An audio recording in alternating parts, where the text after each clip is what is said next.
Tale of Peter Rabbit by Beatrix Potter. Once upon a time, there were 4 little rabbits, and their names were Flopsy, Mopsy, Cottontail, and Peter. They lived with their mother in a sandbank underneath the root of a very big fir tree. "Now, my dears," said old Mrs. Rabbit one morning, "you may go into the fields or down the lane, but don't go into Mr. McGregor's garden. Your father had an accident there. He was put into a pie by Mrs. McGregor. Now run along and don't get into mischief. I am going out." Then old Mrs. Rabbit took a basket and her umbrella and went through the wood to the baker's. She bought a loaf of brown bread and 5 currant buns.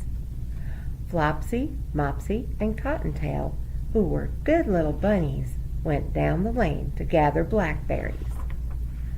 But Peter, who was very naughty, ran straight away to Mr. McGregor's garden and squeezed under the gate. First, he ate some lettuces and some French beans. Then he ate some radishes. And then, feeling rather sick, he went to look for some parsley. But round the end of a cucumber frame, whom should he meet but Mr. McGregor?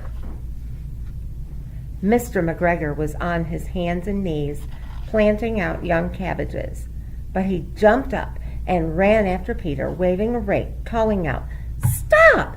Thief!" Peter was most dreadfully frightened. He rushed all over the garden, for he had forgotten the way back to the gate. He lost one of his shoes among the cabbages and the other shoe amongst the potatoes. After losing them, he ran on 4 legs and went faster, so that I think he might have gotten away altogether if he had not unfortunately run into a gooseberry net and got caught by the large buttons on his jacket. It was a blue jacket with brass buttons, quite new. Peter gave himself up for lost and shed big tears, but his sobs were overheard by some friendly sparrows who flew to him in great excitement and implored him to exert himself. Mr. McGregor came with a sieve, which he intended to pop upon the top of Peter. But Peter wriggled out just in time, leaving his jacket behind him. And he rushed into the tool shed and jumped into a can. It would have been a beautiful thing to hide in if it had not had so much water in it. Mr. McGregor was quite sure that Peter was somewhere in the tool shed, perhaps hidden under a flower pot. He began to turn them over carefully, looking under each. Presently, Peter sneezed. "K-choo!" Mr. McGregor was after him in no time, and tried to put his foot upon Peter, who jumped out a window, upsetting 3 plants. The window was too small for Mr. McGregor, and he was tired of running after Peter. He went back to his work. Peter sat down to rest. He was out of breath and trembling with fright, and he had not the least idea which way to go. Also, he was very damp with sitting in that can. After a time, he began to wander about, going lippity-lippity, not very fast, looking all around. He found a door in a wall, but it was locked, and there was no room for a fat little rabbit to squeeze underneath. An old mouse was running in and out over the stone doorstep carrying peas and beans to her family in the wood. Peter asked her the way to the gate, but she had such a large pea in her mouth that she could not answer. She only shook her head at him. Peter began to cry. Then he tried to find his way straight across the garden, but he became more and more puzzled. Presently, he came to a pond where Mr. McGregor filled his water cans. A white cat was staring at some goldfish. She sat very, very still, but now and then the tip of her tail twitched as if it were alive. Peter thought it best to go away without speaking to her. He had heard about cats from his cousin, little Benjamin Bunny.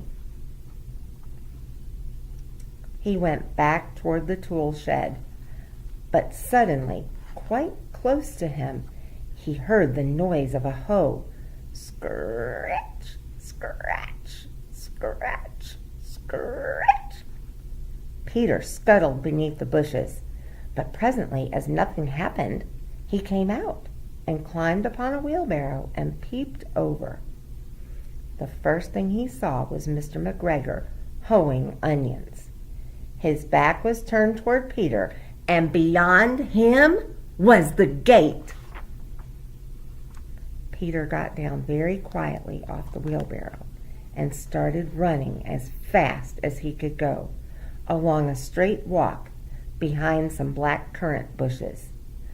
Mr. McGregor caught sight of him at the corner, but Peter did not care. He slipped underneath the gate and was safe at last in the wood outside the garden. Mr. McGregor hung up the little jacket and the shoes for a scarecrow to frighten the blackbirds. Peter never stopped running or looked behind him till he got home to the big fir tree. He was so tired that he flopped down upon the nice soft sand on the floor of the rabbit hole and shut his eyes. His mother was busy cooking. She wondered what he had done with his clothes. It was the second little jacket and pair of shoes that Peter had lost in a fortnight. I am sorry to say that Peter was not very well during the evening.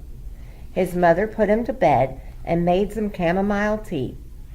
She gave him a dose of it to Peter, 1 tablespoon to be taken at bedtime. But Flopsy, Mopsy, and Cottontail had bread and milk and blackberries for supper.